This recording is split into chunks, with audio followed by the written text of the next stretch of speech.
Back to my channel. आज जो DIY हम बनाने वाले हैं उसके लिए हमको पेपर की ज़रूरत होगी। जो न्यूज़पेपर हमारे घर में सभी के घरों में पड़ा रहता है उसको यूज़ करके हम ये होम डेकोरेशन आइटम बनाएंगे। और सबसे पहले हमें अखबार को लेकर और उसको अच्छे से कट कर लेना है।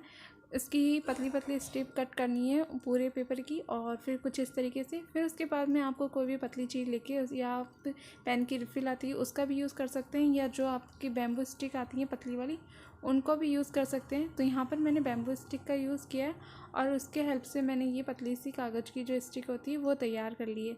कुछ इस तरीके से हम इन स्टिक को तैयार कर लेंगे। कम से कम हमें जितनी ही चाहिए एक पेपर की, कम से कम मैंने ये जो DIY बनाया है उसके अंदर मुझे एक पेपर पूरा लगा है, तो आप भी पूरे एक पेपर की इसके अंदर स्टिक तैयार कर लीजिए। उसके बाद में आपको क्या करना है, इन स्टिकों को 5 से 10 मिनट के लिए छोड़ देना है, जिससे ये जो हमने ग्लू लगाया है वो अच्छे से स्टिक हो जाए और फिर हम इन्हें जब भी यूज़ करें तो ये खुले ना।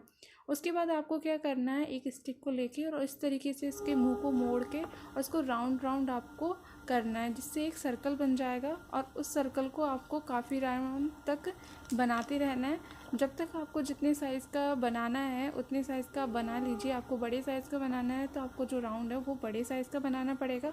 अगर आप जो भी बनाना चाहते हो, आप छोटे साइज़ का बनाना चाहते हो तो आपको छोटा राउंड बनाना पड़ेगा। यहाँ पर मैं मीडियम साइज़ का बना रही हूँ, तो आपको अगर मीडियम साइज़ का बनाना है तो आप अपने हिसाब से चॉइस कर सकते हैं कि आपको किस साइज़ का ये DIY बनाना है।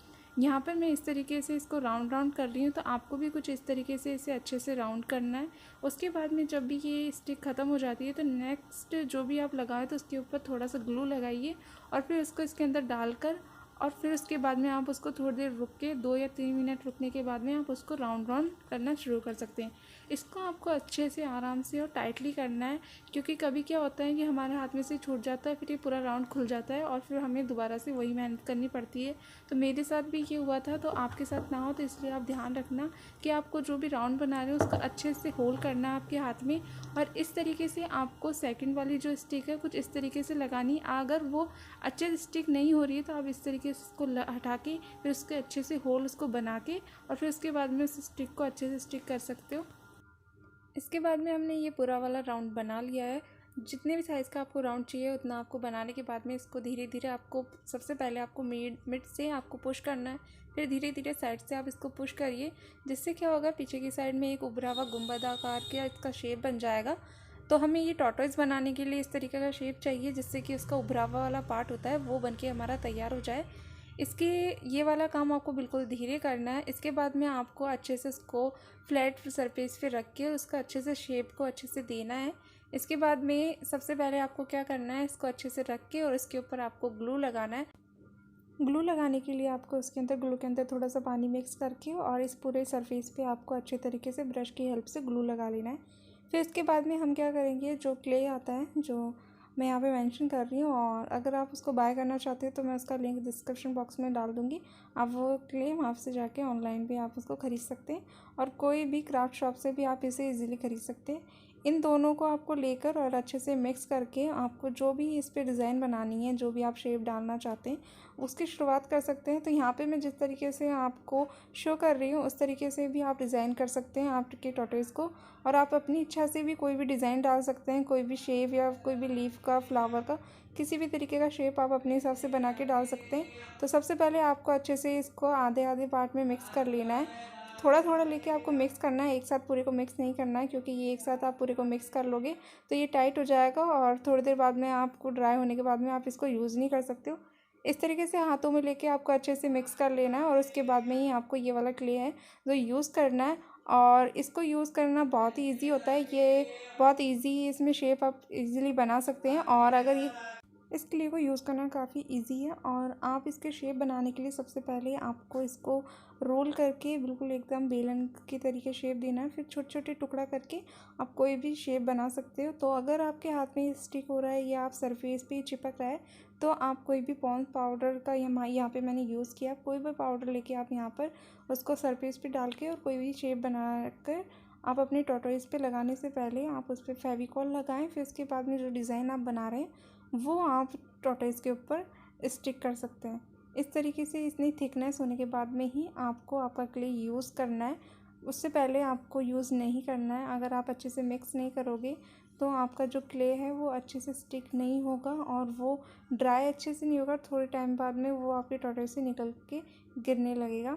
तो इस तरीके से मिक्स करने के बाद में आप कोई भी शेप बनाइए ईज़िली और अपने टॉर्टॉइस पर इस तरीके से, जिस तरीके से मैं कर रही हूँ उस तरीके से आप बनाकर लगा सकते हैं। और कोई भी शेप देने के लिए आपके पास कोई टूल हो ये कोई ज़रूरी नहीं है, आप घर में ही पड़ी वेस्ट चीज़ों का यूज़ करके भी आप डिज़ाइन बना सकते हैं। जिस तरीके से यहाँ पर मैंने पेन और रिफ़िल इन चीज़ों का यूज़ करके इसके अंदर डिज़ाइन डाली है, उस तरीके से भी आप इसके अंदर डिज़ाइन डाल सकते हैं।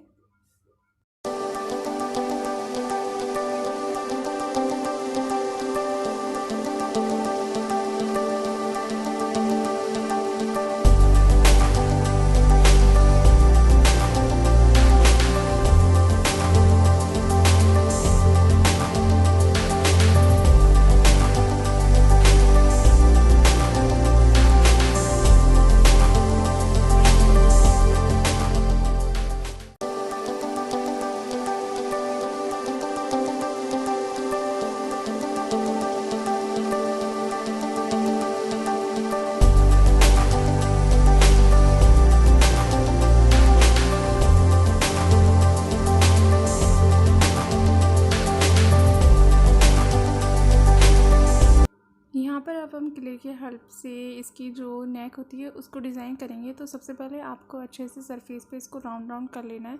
उसके बाद में इस तरीके का शेप मिलने के बाद में आपको जिस तरीके से मैं कर रही हूँ वीडियो के अंदर उस तरीके से आपको इसको अच्छे से गर्दन का शेप देना है। और उसके बाद में आपको फेविकॉल लगा के इसे अच्छे से जो भी हमने ये पीस बनाया है उसके ऊपर स्टिक कर देना है और इसको कम से कम 5 या 6 मिनट के लिए ऐसे थोड़ी देर तक आपको पकड़ के रखना है।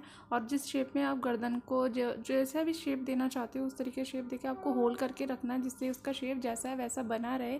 अगर आप उसको छोड़ देते हो तो क्ले क्या होता है, भारी होने की वजह से वो नीचे की तरफ झुक जाएगा, जिससे शेप बिगड़ जाएगा। तो आपको 5 या 6 मिनट के लिए कम से कम उसको इस तरीके से होल्ड करके रखना है, जिससे उसका शेप है वैसा का वैसा बना रहे। फिर इसके बाद में हम इसकी गर्दन को डेकोरेट कर देंगे। इसके आँखें, जो भी नोज़ वगैरह, माउथ वगैरह जो भी हमें इसका बनाना है वो हम जब भी क्ले ड्राई होने से पहले पहले ये वाली चीज़ें हमें अच्छे से ड्रॉ कर लेनी है। और जो ऊपर से लगाने की चीज़ें हैं वो हम क्ले के सूखने के बाद भी फेविकॉल से स्टिक कर सकते हैं। जैसे मैं यहाँ पर मैं मुंह बना रही हूँ तो यहाँ पे मैंने नाइफ़ की हेल्प से इसका बीच में से इसको अच्छे से दिए वो करा है। उसके बाद में इसके मुंह का शेप दिया है और इस तरीके से आप इसमें मुंह का शेप दे दीजिए। और जो भी आपको डेकोरेशन करना है इसका, जो भी आपको लगाना है, जैसे क्ले की और डिज़ाइनें भी आती हैं तो आपको वो डिज़ाइनें बना के आप लगा सकते हैं। तो यहाँ पे मैंने यहाँ पे कोड़ियों वाला शेप दिया है, यहाँ पे वो लगाया है। उसके लिए बनाने के लिए मैंने इसको अच्छे से क्ले को राउंड किया है। फिर इसके बाद में इसको लीव जैसा शेप देके इसको स्टिक करके और फिर नाइफ़ की हेल्प से बीच में इसको अच्छे से शेप दे दिया है। सारे शेप बनाने के बाद में और इसके जो पैर वगैरह है जो सब कुछ हम बना लेंगे। उसके बाद में इसको पूरे नाइट के लिए हम ड्राई होने के लिए छोड़ देंगे। उसके बाद में यहाँ पर मैं फ्लैट ब्रश की हेल्प से ब्लैक एक्रेलिक पेंट लेकर और इस पूरे टॉर्टॉइस पे कलर कर रही हूँ। यहाँ पर मैं ब्लैक कलर पूरे टॉर्टॉइस के ऊपर करूँगी और पूरे सरफेस से लेके नीचे के पार्ट पे सब जगह मैं इसको ब्लैक कलर कर दूँगी। और अच्छी तरीके से हमें ब्लैक कलर करने के बाद में उसके बाद में मैं यहाँ पर इसके ऊपर गोल्डन कलर का जो इट्सी बिट्सी का मेटालिक वैक्स आता है वो यहाँ पर मैं इसके ऊपर अप्लाई करूँगी। तो अच्छी तरीके से ब्लैक पेंट करने के बाद में 5 या 10 मिनट बाद में ये एक्रेलिक पेंट ड्राई हो जाता है। अच्छे से ड्राई होने के बाद में ही हमें इसके ऊपर गोल्डन कलर का वो वैक्स है वो अप्लाई करना है, उससे पहले हमने अप्लाई नहीं करना है। अगर आप उससे पहले अप्लाई करोगे तो इसका इफ़ेक्ट अच्छा नहीं आएगा और कलर छूट छूट के जाएगा। और ड्राई होने के बाद में हमें सारे जो काम है वो अच्छे से करने हैं, कभी भी हमें जल्दीबाजी नहीं करनी है। हम जो भी चीज़ें बना रहे हैं उसको अच्छी तरीके से ड्राई होने के बाद में ही सारा काम करना चाहिए, क्योंकि उससे क्या होता है हमारा जो पीस है वो भी अच्छा बन के तैयार होता है। अगर हम जल्दीबाजी करते हैं तो वो ख़राब होने के चांसेस ज़्यादा होते हैं। कलर ड्राई होने के बाद में यहाँ पे मैं मेटालिक वैक्स जो इट्सी बिट्सी से मैंने बाय किया है उसको मैं अच्छे से फिंगर की हेल्प से इसके ऊपर अच्छे से जो भी मैंने इसके ऊपर जो डिज़ाइन बनाए हैं उनके ऊपर मैं अच्छे से इसे कोट कर दूँगी। और इसके थोड़ी देर 5 या 10 मिनट रखने के बाद में आप कोई भी इट्सी बिट्सी की वार्निश लेके या स्प्रे वार्निश कोई सी भी लेके, यहाँ पर मैंने इट्सी बिट्सी की मैट वार्निश इसके ऊपर अप्लाई की है। और इसके बाद ये रहा इसका फाइनल लुक।